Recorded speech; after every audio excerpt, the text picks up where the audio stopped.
Hey everybody, what's going on? Welcome to COD Zone, where you can find a ton of Call of Duty content. Now, for all you gamers out there, one thing we can agree on is that the map is essential to the game. If the map is great, the game is more enjoyable to a lot of people.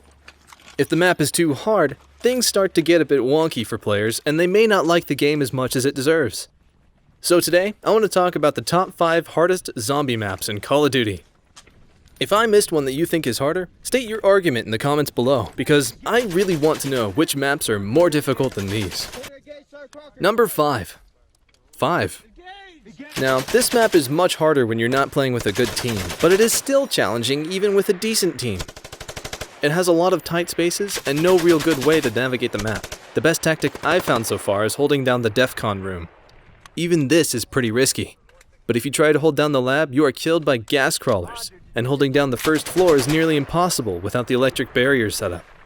It's a good thing the game is challenging, but it doesn't feel impossibly pointless. There are several wonder weapons that are extremely helpful in defeating the zombies. There are also a few power-ups, one of which is exclusive to this map. Players can utilize the death machine, giving players a handheld minigun for 30 seconds. It doesn't overheat and it has endless ammo. This will certainly get you out of a sticky situation. In any event, this is a challenging game to play despite the power-ups or weapons. So if you want to play, find a good team that will have your back as you play. Number 4. Nuketown. Nuketown is a relatively small map, but it's really hard to beat. This map actually has a reputation that makes players avoid playing.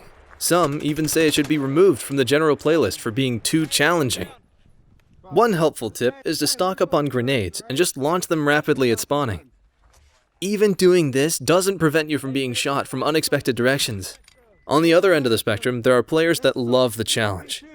They accept that Nuketown is supposed to be absolute insanity. There's a decent system that works for many players in Nuketown. That is to have one sniper on your team. Not everyone can have this job, so just pick one person, 1 or 2 rushers, and 1 or 2 AR LMG users. Having this type of team seems to be the most effective way players can get through the map.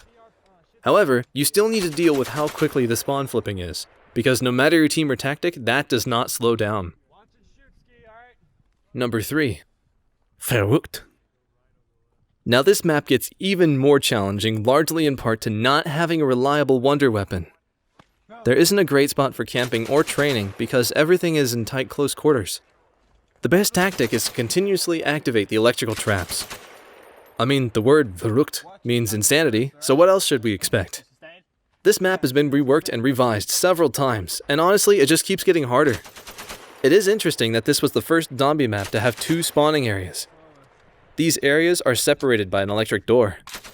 However, it is still full of short hallways and narrow staircases, making combat extremely difficult. The zombies are far more aggressive than its predecessor, and they can attack you through the barriers. As if all that isn't enough, the zombies are also faster. These zombies will take you down in 2 hits. I can certainly understand why this map is dubbed as one of the hardest zombie maps that we can play. So good luck and Godspeed, my friends. Number 2. Shangri-La. In all the other challenging maps, players should at least run circles to make things last longer and figure out how to play. In Shangri-La, you can't really run in circles. You have to run through the map the whole time, even though the passages are thin. If you are a good enough player, you can run circles at the AK-74U, at the spawn, or by the water where the mule kick is. This map falls right in line with being so close quarters that it is the number 1 reason why players find it challenging. Yes, it is ridiculously hard to beat, and you will get frustrated and angry, probably yell at the game. But I mean, are you even a gamer if you don't do those things? This is a map that is easily a love it or hate it map. And number 1. Nacht der Untoten. Yes, friends, I think you all knew this was coming, especially if you have played through all the maps. This was the first zombie map, and the mechanics were still being worked out. But for this Night of the Undead, it is hard and terrifying. It features 2 utilities, the mystery box and sniper cabinet. There is a time limit, so if you're not fast enough, you pay to open the box, but you won't get the weapon. So move quickly. There are no perks or stationary box hoarding in Nacht, and that makes it pretty hard for a lot of players. Thanks for watching, everyone, and if you enjoyed the video, give a like and subscribe so you never miss a COD Zone video.